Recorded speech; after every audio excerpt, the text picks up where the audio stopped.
Chris, what is our fourth main topic today? This comes from Alfons Viera. Greetings, John. Okay, before I ask my question, you need to make sure Rob is sitting down. Uh-oh. Okay? Hey, you sitting down? All right. I read that Neil Gaiman is saying that despite the fact that Sandman has been the #1 show for weeks, there is still a good chance that it may not get picked up for a second season by Netflix. To me, this is just crazy talk. Why on earth would Netflix walk away from a huge hit like this? What are your thoughts? All right, thanks a lot for sending that in. And yeah, we've been talking about Sandman. I was not excited about Sandman. I mean, don't get me wrong. It's not like I didn't think it would be good or anything. It just wasn't something I was super enthusiastic about. Heard great things, and I sat down to watch it. And we've still not finished season 1, but we're 7 episodes in. Love it. Love it. Particularly episode 6, one of the best episodes of TV I've seen in a while.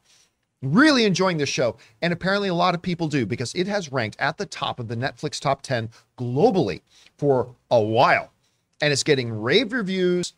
And yet Neil Gaiman, the creator, is saying, yeah, it might not get picked up for a second season.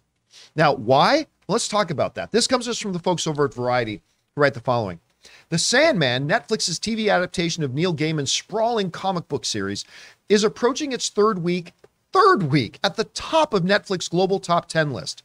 Answering some questions on Twitter over the weekend, Gaiman explained why fans shouldn't assume the show's massive popularity will lead to a season 2. Because Sandman is a really expensive show, Gaiman tweeted, responding to a commenter asking why season 2 is even a question.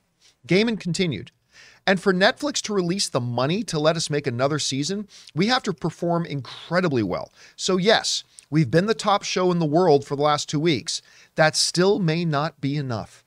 That comes to us again from the folks over at Variety. Now listen, all of us are still in the mindset, and it's understandable, of traditional television.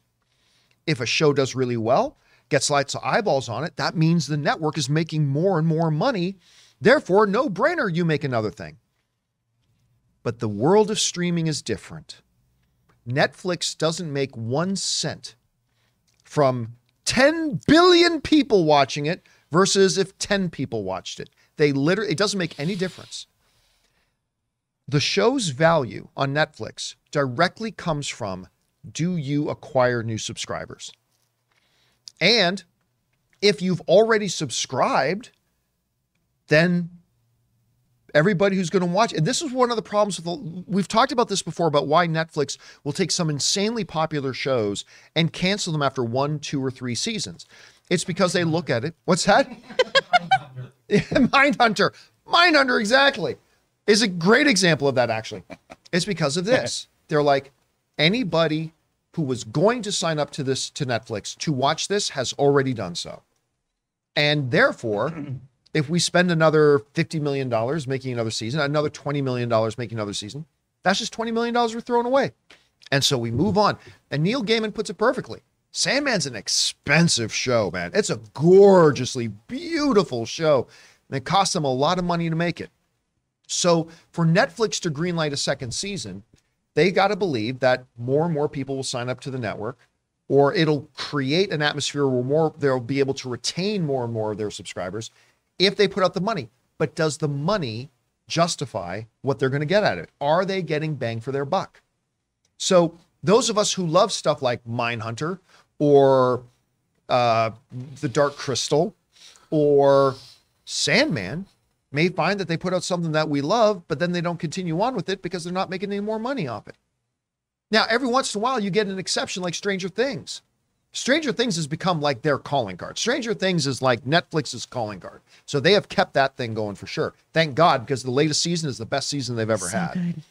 So what will happen with Sandman? I'm not sure. Rob, obviously, you have more emotionally invested in this topic than anybody else I know. Okay, but you hear Gaiman's words on this. What do you think? I have to compose myself. Okay, buddy, you got it. Here's the thing. You put it perfectly.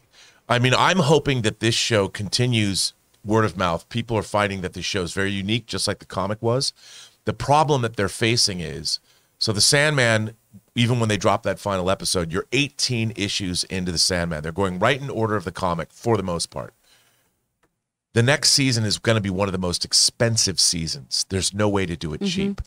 It's big because you've got A Midsummer Night's Dream, and maybe they'll do Facade or not, but then you've got the Season of Mist storyline, which is huge. It's huge. All the gods, they go to hell again. I mean, it's huge. There's no way to do it cheap. So they're not only facing the subscriber issue, the money issue, but season 2, it's like, hey, can you guys do it for a little cheaper? No, they can't. I mean, and so there's a lot of obstacles in front of it. I, for one, I've wanted to see Season of Mist brought to the screen since I read it 30 years ago. I really hope that they do it, because I don't think I've ever wanted to see a season 2 of a TV show more in my entire life than I want to see Sandman. But I want to see it done right.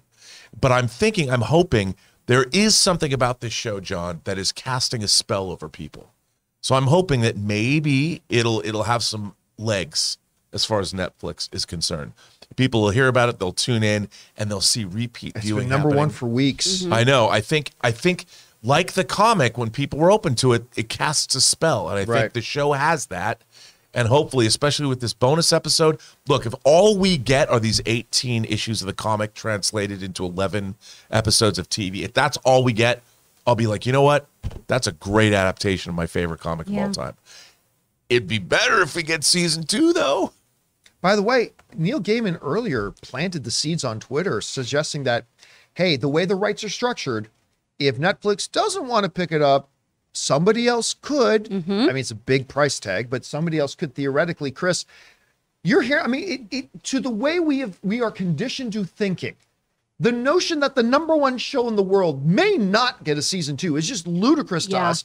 But there are underlying realities. What do you think about when you hear this? Full plaid, John. We've gone full plaid. Well, and I think it's so smart that Neil Gaiman's taken to Twitter to continue explaining to fans, no. I understand that this is the number one show in almost every country.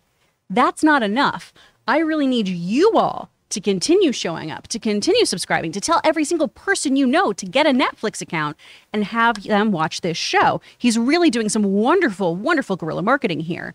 Yep. I think this is the best adaptation we possibly could have gotten out of this, because truly going into it, I went, I don't know if we're going to stick the landing. And boy, howdy did they. If you're not a comic book fan, I think it still appeals to you. My brother is much more of a gamer than a comic book guy. And when we turned on that bonus episode, he was just enthralled. And that was the very first episode he watched. And it was, oh my gosh, I can't wait to go back and watch the rest of this. And it's great. Such a good job. Because you can watch that bonus episode and it doesn't matter. And it doesn't affect the narrative at all.